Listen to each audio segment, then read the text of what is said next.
disuruh pendek karena... Singkat Bang. Karena kita ingin mengakomodir teman-teman supporter juga durasi tipis dan mahasiswa. Bang. saya disuruh pendek, tapi saya cuma mengatakan banyak hal yang tidak bisa tersampaikan.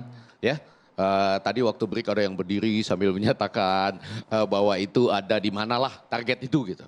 Ternyata target itu ada dan bukan seperti itu yang kita dengar gitu. Nah maksud saya komunikasi itu adalah susah nih. Begitu ada situasi sudah demikian besar, ya karena kesalahan kita juga, sehingga kalau orang kritik langsung dimusuhi gitu-gitu ya. Kita susah menyatakannya. Seperti salah satu contoh aja tadi Eliano kan maksud Anda kan.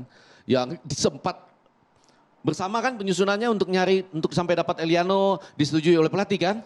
Lalu ada kalimat Eliano nggak layak untuk timnas gitu. Kan saya jadi bingung, itu salah siapa? Salah saya juga kah gitu. Kok bisa salah gitu? Kok nggak tampil gitu.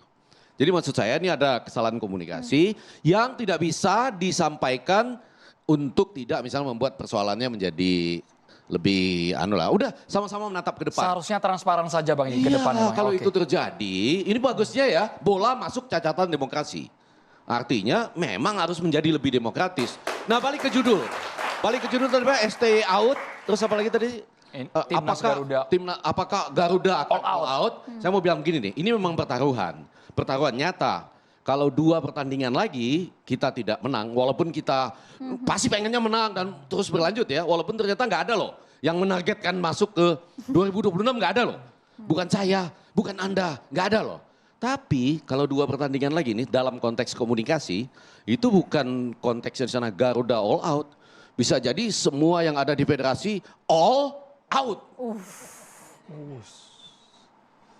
Karena faktanya komunikasi dan persepsi dibentuk seperti itu. Resikonya Padahal besar, kan nggak bisa begitu kan. Federasi membuat keputusan dengan segala pertimbangan. Pertaruhannya sangat besar Bang. Mempelajari evaluasi itu. Kita akan akomodir besar, Bang. Kita harus dukung itu. Mas Diki kabar ingin bertanya silakan Mas Diki. Kalau respon nih, supporter seperti apa nih?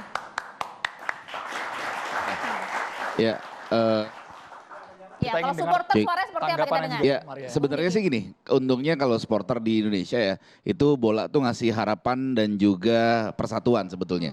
Nah, kebetulan ini memang belakangan, khususnya momen terbaiknya adalah ketika Piala Asia ya. Ketika kita diloloskan oleh peringkat 3 terbaik ya saat itu. Saat itu juga saya langsung ketika lolos, saya langsung beli tiket akhirnya berangkat ke Qatar saat itu. Karena kapan lagi Indonesia main di 16 besar Piala Asia lawan Australia walaupun kalah 4-0. Tapi ya itulah harapan dan impian dari penggemar sepak bola. Hari ini kan kita juga dikasih harapan yang sangat amat tinggi. Dengan kita bisa loh lolos Piala Dunia, kita bisa loh padahal ya kalau mau fair dan objektif mungkin kita harus sama-sama berpikir apakah kita memang sudah layak untuk lolos Piala Dunia tahun 2026 ataukah memang seperti tadi Pak Rahim bilang bahwa ada proses loh. Sepak bola ini ada bertahun-tahun sampai saatnya nanti kita memang pantas lolos. Kalau saya dengan kejadian Sintayong ini bahwa kalau memang misalkan prestasi yang kita capai saat ini terjadi karena pelatih menggunakan pemain lokal liga kita atau pemain asli kita, saya mungkin dan teman-teman akan jadi orang paling depan untuk protes terhadap federasi atas keputusan ini. Tapi kan nyatanya tidak, bahwa ada banyak hal khusus yang didapatkan oleh pelatih dan akhirnya punya pemain yang memang kualitasnya sesuai dengan ekspektasi pelatih itu yang akhirnya bisa bermain dan seperti sekarang.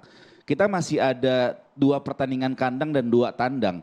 Dan 2 tandang ini serem-serem sebetulnya. Dan 2 kandangnya juga nggak gampang juga loh. Lawan Bahrain juga nggak gampang sebetulnya. Lawan Cina juga nggak gampang. Kita kalah di Cina ya.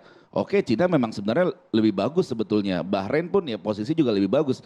Kita nahan Arab Saudi itu memberikan kita sebuah kayak ini harapan, kisah dongeng. Kita lagi dibawa dalam sebuah dongeng yang ya entah tujuannya apa. Tapi yang jelas yang jadi saya concern adalah apa saja sih upaya-upaya yang sudah dilakukan oleh federasi untuk STY ini bahwa ini loh maunya tuh seperti apa sih timnas atau roadmapnya federasi dan STY terhadap masa depan sepak bola Indonesia itu seperti apa sih? Karena saya juga pecinta klub lokal bahwa saya berharap banyak anak-anak muda dan adik-adik saya nanti untuk bisa main di timnas Indonesia. Kira-kira seperti itu mungkin. Oke. Bang Arya. Bang Arya langsung dijawab. Boleh ditanggapi Bung Arya. Ya, seperti yang sering kami sampaikan bahwa kita kekurangan pemain. Pemain lokal kita pun kurang juga kita. Jumlah 150 pemain harus dipenuhi. mau nggak mau kita harus penuhi dan ada kesempatan yang diberikan oleh yang namanya FIFA. Bahwa kalau kakek, neneknya, anaknya masih boleh nih. Yang punya darah Indonesia. Nah, kita cari untuk memenuhi kebutuhan pemain ini. Di sisi lain, karena kita punya level-level tingkatan. Ketika kita mau masuk round 3, gitu, sebelum masuk round 3, sebenarnya kalau kita lihat pemain lokal kita dan yang ada, susah ini. Karena sebelumnya pun kita lawan Vietnam aja berat. Lawan Filipina aja kita kemarin seri di sana kan, benar gak? Di Filipina. Maka kita tambah pemain naturalisasi nih. Akhirnya menang. Di Vietnam yang kita nggak pernah menang karena ditambah dengan pemain naturalisasi yang membuat kita naik round 3. Ketika masuk round 3, kita lihat lagi nih potensi kita.